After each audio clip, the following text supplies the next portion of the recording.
Диктантыбыз Фәнис Ерулинның юбилей, 80 яшьлек юбилей уңайыннан үткәрергә булдык. Шуннан да бу умартада безнең диктант язу елдан ел берәр төрле кичәгә, берәр төрле чарага билгеләнеп үтә, тоташып үтә.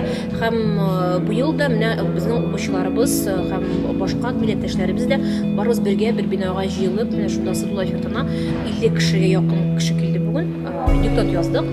Эштәлеге Фәнис Ерулинның рухи дөньясыдыр чыннан да. Чөнки без бүрү турында яздык. Бу кичле кайган турында сөйләштек.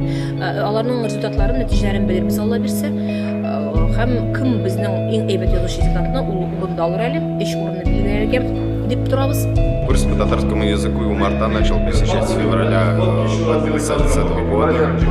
До этого знал татарский язык, но только разговорно. Хотелось потянуть язык, научиться более литературным выражениям, знать литературный язык. Барлык күңел җылына инде, ничек булмасын, халкыбыз омтыла, дөрес язарга омтыла, укырга омтыла, ни язганын аңларга тырыша.